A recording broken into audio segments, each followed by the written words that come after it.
अब 4 बजे तक हो जाएगा तो भी कोई सुनवाई नहीं। पानी भी नहीं है, लाइट भी नहीं, मोबाइल सब बंद है, सब भोजन पानी सब बंद है। रूम में भी पानी है, कोई देखने के लिए सर यहाँ पे 6 दिन से लाइट नहीं आई है। जनता में काफ़ी बड़ा आक्रोश है। वो लोगों ने डिसाइड किया है कि जब तक हमारी, और 3 बार जाके आए अपना यहाँ पे क्या नाम है, कोपरी नाका में लगभग 100 लोग गए थे। रिस्पॉन्स नहीं किया आपको? नहीं, रिस्पॉन्स बोले तो वादा करते हैं, बट वादा, हाँ बराबर वादा करते हैं लेकिन आते नहीं है। हालात हो गए ना कि पानी ना होने की वजह से छोटे छोटे बच्चों को भी हैरान होना पड़ रहा है। लाइट ना होने की वजह से तो आपके साथ साथ सर एक बात बताइए, हम हाथ जोड़ रहे हैं, कोई तो हमारा सपोर्ट करो। पुलिस वाले भगा रहे, मगर लाइट के लिए वो लोग नहीं बोल रहे हैं। जो लाइट वाले को लेके आके बोलते हैं, लाईट वाले को बोलना चाहिए ना, लेके आना चाहिए ना, जो लाईट का काम कराओ।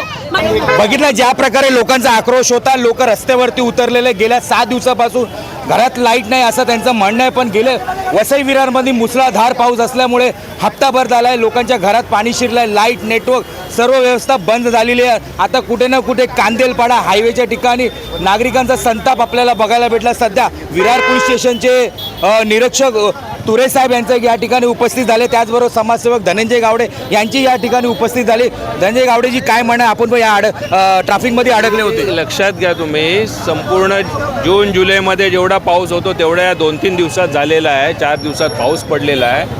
ही परिस्थिती थोडीफार होणारच, त्याच्यावर रस्ता काढता येईल, मात्र हे अशा पद्धतीने रास्ता रोको वगैरे करणे चुकीचं आहे। पाण्याखाली संपूर्ण वसई विरार पाण्याखाली। मी तुम्हाला तेच सांगतो, जो 2 महिन्यात एक पाऊस पडतो तो अख्ख्या 4 दिवसात पडल्यावर दुसरी परिस्थिती काय होणार आहे? कुठे ना कुठे प्रशासनाची ही चुकी आहे। प्रशासनाने पाऊस धरून ठेवायला पाहिजे होता का, असं तुमचं म्हणणं आहे का? ठीक आहे, यायला वेळ लागेल सुरळीत व्हायला, पण ही परिस्थिती सुधरत नाही ना। बघू शकता लोकांचं म्हणणं आहे का सुजग। आपण आता तुरे साहेब यांच्याशी बोलायचा प्रयत्न करू। तुरे साहेब यांचं काय म्हणणं आहे, सध्या आपण त्याला बोलायचा प्रयत्न करू।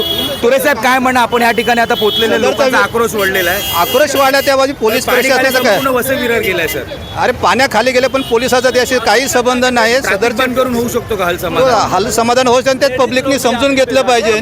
पब्लिकला आमचं तेच आव्हान आहे की तुम्ही ज्या अजून आपत्ती व्यवस्था गैर झालेली त्याच्या प्रशासन हे नाही, ही आपत्ती व्यवस्थापन आहे। जर तुम्ही प्रशासनाला मदत केली तर तो सुखकर होईल। तुम्ही प्रशासनाला जर विनाकारण अडचणीत आणलं तर त्याची अजून सर्वांना जास्त गैरसोय। विरारला मुख्य रस्ता हाच आहे हायवेला जायला, म्हणून हेच बंद करण्यात आलं। म्हणून पब्लिकला आमचं म्हणणं आहे की तुम्ही विनाकारण कानून हातात मध्ये न घेता कायदेशीर सर्व व्यवस्था केलेली आहे। ट्रान्सफॉर्मर्स आधी MSC वाले घेऊन निघाले आहेत। एक अर्ध्या तासामध्ये नवीन ट्रान्सफर बसून त्यांची लाईटची व्यवस्था पूर्ण होईल। नक्कीच बघायला भेटलं। आता तुरे साहेबांनी आश्वासन दिलंय का अर्धा 1 तासामध्ये MSCBचे ट्रान्सफर कुठे ना कुठे इकडे येत आहे आणि त्यांचं काम लाईटची जी समस्या आहे तर नक्कीच हल होणार आहे। गायकवाडजी काय म्हणणार? अरे 3 दिवस झाला मुसळधार पाऊस पडतोय, बऱ्याच ठिकाणची लाईट गेलेली आहे, सर्व ठिकाणी कामात चाललंय।